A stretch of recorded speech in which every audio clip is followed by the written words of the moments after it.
ఈరోజు మనము వినబోయే భక్తుడి పేరు ఏంటంటే అబ్రహాం గారు. గత దినాల్లోనూ కూడా మనం విన్నాము. కానీ ఇప్పుడు మరలా కొన్ని విషయాలు, ఆయనలో ఉన్నటువంటి గొప్ప లక్షణాలు మరలా మనము విందాం. అబ్రహాం గారు దీంట్లో గొప్పవాడంటే ఎవరిని అడిగినా ఆయన విశ్వాసులకు తండ్రి అని అంటారు. అయితే మొట్టమొదటిగా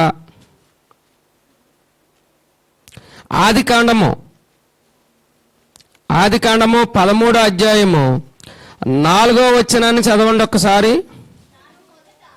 తను మొదట కట్టిన చోట చేరి అక్కడ అబ్రాము యెహోవా నామమున ప్రార్థన చేశాను. అంటే అబ్రహాం గారి గురించి అనాలంటే గత దినాల్లో అబ్రహాము గారుగా మారబడక మునుపు ఆయన పేరు అబ్రాము. ఆయన బొమ్మలు అమ్ముకుండేవాడు. ఆయన ఒక దేవుని ఎరగనటువంటి అన్యుడు. గత దినాల్లో మనం విన్నాం. అయితే దేవుణ్ణి నమ్ముకున్న తర్వాత ఆయన పేరు అబ్రహాము. ఆయన విశ్వాసులకే తండ్రిగా ఎలా మారినాడంటే, విశ్వాసించు ప్రతి మనిషికి ఆయన మూల పురుషుడిగా ఉంటున్నాడు. ఎవరండి? అబ్రహాం గారు. అంటే ఎవరైతే విశ్వాసించారో, ఎవరైతే ప్రభువుని నమ్ముకుని రక్షించబడ్డారో, ఎవరి లిస్టులోకి వెళ్తున్నాం?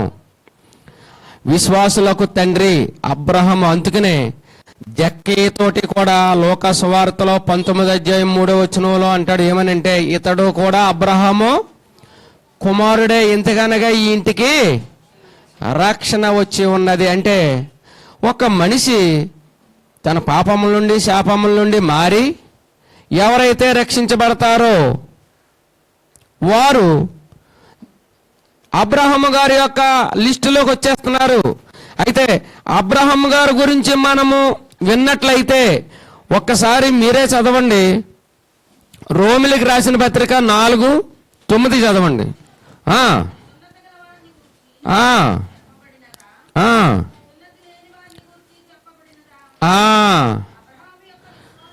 అబ్రహాము గారి యొక్క విశ్వాసం గురించి మాట్లాడుతుంది ఇక్కడ బైబిలు.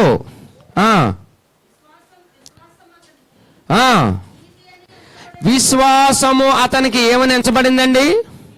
నీతి అని ఎంచబడింది. విశ్వాసం లేకుండా దేవునికి ఇష్టులయ్యుండుట అసాధ్యము.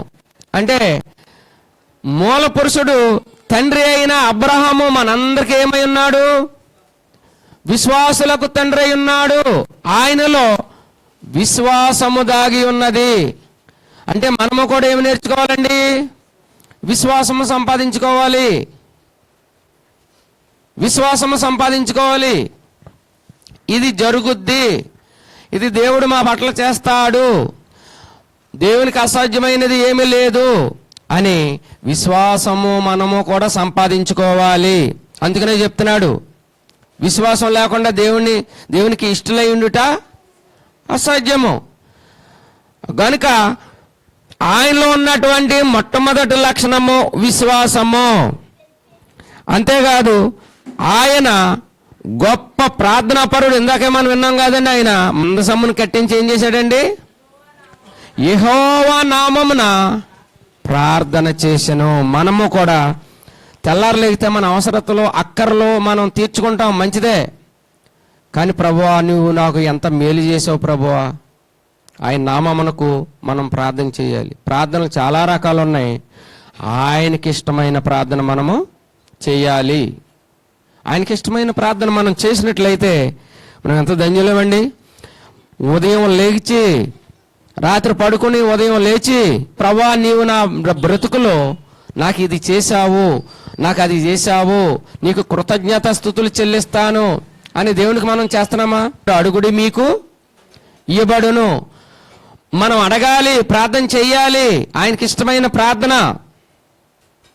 కాబట్టి మనము ఎలాంటి ప్రార్థన చేయాలంటే దేవునికి ఇష్టమైన ప్రార్థన చేయాలి. ఆయన అబ్రహాం గారు ఏం చేస్తున్నాడు? యెహోవా నామమున ఆయనకు ప్రార్థన చేసెను. ప్రార్థన గురించి మనం గత దినాల్లోనూ కూడా మనం విన్నాం.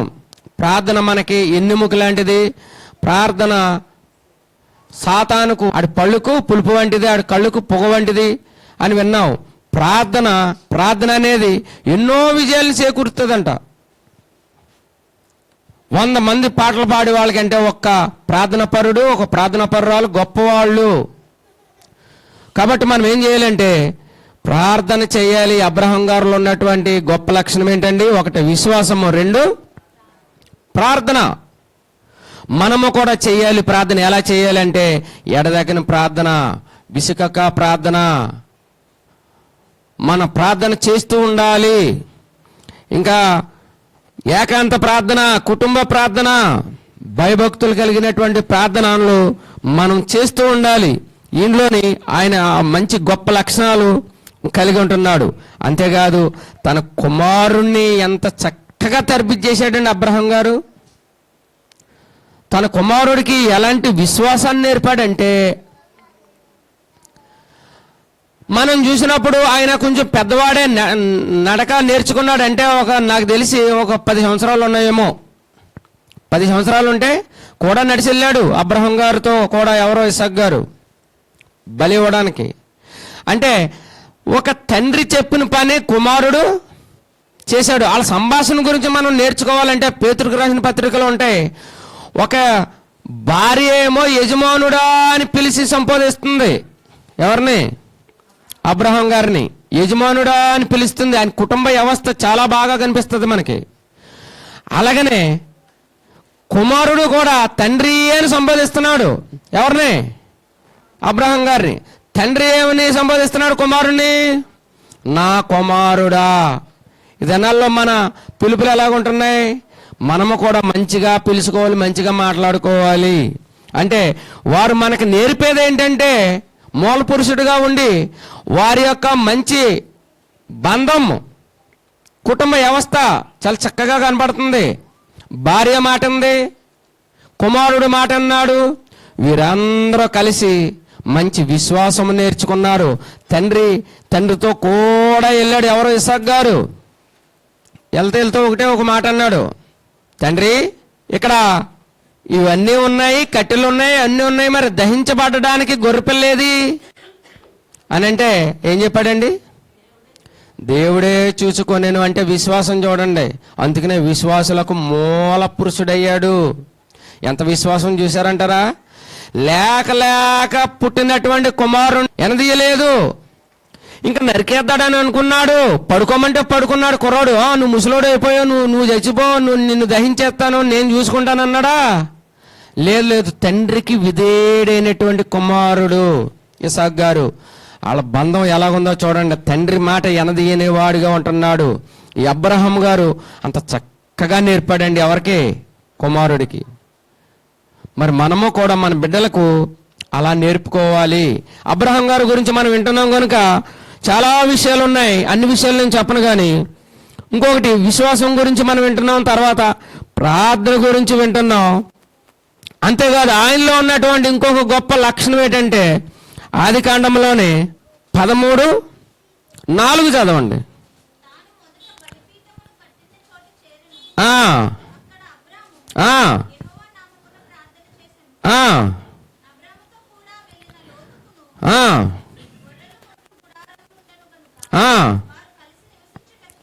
వారు కలిసి నివసించుటకు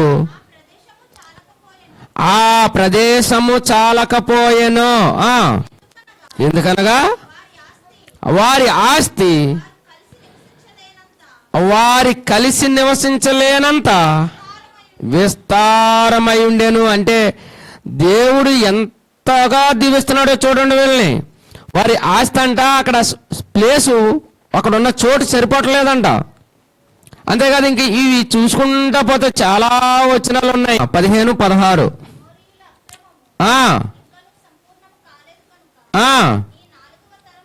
నీ 4వ తరము వారు నిత్యముగా తెలుసుకుందరు. అంటే దేవుడు ఎక్కడైతే ఆరాధన మొదలు పెట్టాడో, ఎక్కడైతే ప్రార్థన చేశాడో విస్తారమైన దీవెన వారు పొందటం మనం చూస్తున్నాము.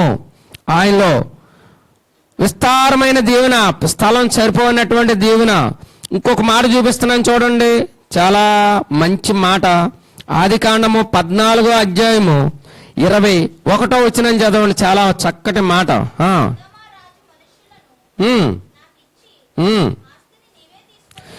ఆస్తిని నీవే తీసుకోనమని అబ్రాము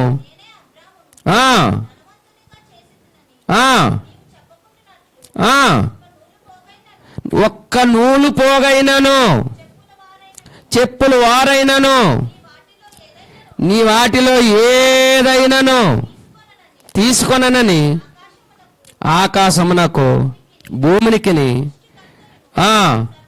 ఒక్క నూలు పోగైనా తీసుకోను అని అంటున్నాడు. ఎవరు? అబ్రహాం గారు. అంటే ఈ లోక ధనమును ఏం చేశాడండి? తృణీకరించాడు. ఈ లోక ధనమును నాకు అవసరం లేదన్నాడు. ఇందులో ఏ ఒక్కటే నేను తీసుకోను.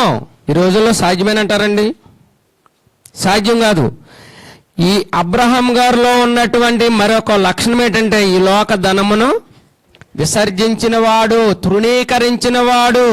ఈ డబ్బును నమ్ముకున్నట్లయితే నేను పాడు చేసేద్దాం అనుకున్నాడు. ఇంకా డబ్బు గురించి, ఆస్తి పాస్తుల గురించి మనం తెలుసుకున్నట్లయితే ఎన్నో విషయాలు ఉంటున్నాయి. ధనాపేక్ష సమస్తమైన కీడులకు మూలము. కొందరు దాన్ని ఆశించి విశ్వాసం నుండి తొలగిపోయాను. ఇంకా తిమోతులకు రాసిన పత్రిక 6వ అధ్యాయము 9, 10, 11లో చాలా చక్కగా రాసి పెట్టాడు. ఎందుకనగా ధనాపేక్ష సమస్తమైన కీడులకు మూలము కొందరు దాన్ని ఆశించి విశ్వాసం నుండి తొలగిపోయి నానా బాధలతో తమను తామే పొడుచుకొనిరి. ఈ ఆస్తి పాస్తులు ఉంటే ఎంత గొడవండి పాపం. రూపాయి కూడగడతారు తల్లిదండ్రులు ఏమి తినకుండా. లాస్ట్కి వారికి తినటానికి లేకుండా చేసేస్తున్నారు. ఇలాగ విశ్వాసం నుండి తొలగిపోతానేమో అని ఒక్క నూలు పోగైనా నాకు అవసరం లేదు. ఆయన పైన ఆకాశం తోడు, భూమి తోడు ఇవన్నీ చెప్పుకుంటూ వస్తున్నాడు. ఆదికాండంలో పాత నిబంధన గ్రంథంలో ఒక మూల పురుషుడిగా ధనమును విసర్జించిన వాడు ఎవరు కనబడుతున్నాడండి? అబ్రహాం గారు. ఇంకా కొంత ఎదరకు వచ్చిన తర్వాత మోసే గారు కూడా అన్నాడు. కొత్త నిబంధనలోకి వచ్చాక ఒక వ్యక్తి అన్నాడు. చెప్పండి. కొత్త నిబంధనలో సౌలు గారు. ఈ లోకంలో ఏదైతే ఘనముగా ఎంచబడుతుందో దానిని దేంతో సమానం చేసుకున్నాడు? పెంటతో సమానం చేసుకున్నాడు. తనకున్నదంతయు ఏం చేసుకున్నాడు? ఏది అవసరమో దానిని సంపాదించుకున్నాడు. క్రీస్తు కలుగు బహుమానము కొరకు, ఆయన పిలుపు కలుగు బహుమానము కొరకు ముందుకు పరిగెత్తాడంటండి. కిరీటం కొరకు. అలాంటి వారిగా ఉంటున్నాడు. ఇక్కడ అబ్రహాం గురించి మనం వింటున్నాం. ఈ లోకములో ధనమును ఏదైతే ఆస్తిపాతులు వాటిని విసర్జించిన వాడంట. మనము కూడా మనకు డబ్బులు అవసరమే కానీ డబ్బు అపేక్ష ఉండకూడదు. అది మనకు తెలియజేస్తున్నాడు. అంతేకాదు ఆయనలో ఉన్నటువంటి గొప్ప లక్షణము మరొకటి ఉందండి. అది చూపిస్తున్నాను చూడండి. 18వ అధ్యాయము 1వ వచనం చదవండి. చిందూర వనములో అబ్రహాము ఎండవేళ ఉన్నప్పుడు యెహోవా అతనికి కనబడెను.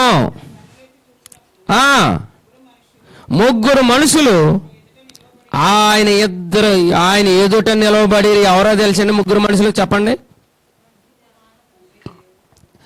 తండ్రి, కుమార, పరిశుద్ధాత్మ ఈ ముగ్గురు కలిపి ఆయనకి కనిపించారు అక్కడ. చదువు తల్లి.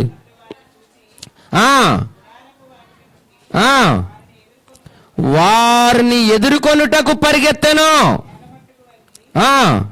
ప్రభువా, ఈ కటాక్షము నా మీద ఉన్న ఎడల. ప్రాధేయపడుతున్నాడు చూడండి. ఈయన ఎలా తగ్గించుకుంటున్నాడు చూడండి అబ్రహాం గారు. ఆయన ఏం చేశాడండి? సాగిలి పడ్డాడంట. సాగిలి పడి ఈ కటాక్షమును నా యొద్ద నుండి తీసివేయొద్దు, తొలగిపోవద్దు ఆయన వేడుకుంటున్నాడు. అంటే ఒక విధేయుడిగా ఉంటున్నాడండి ఆయన. ఎవరు? అబ్రహాం గారు. అందుకని ఆయన మూల పురుషుడయ్యాడు. విశ్వాసులందరికీ తండ్రి అయ్యాడు.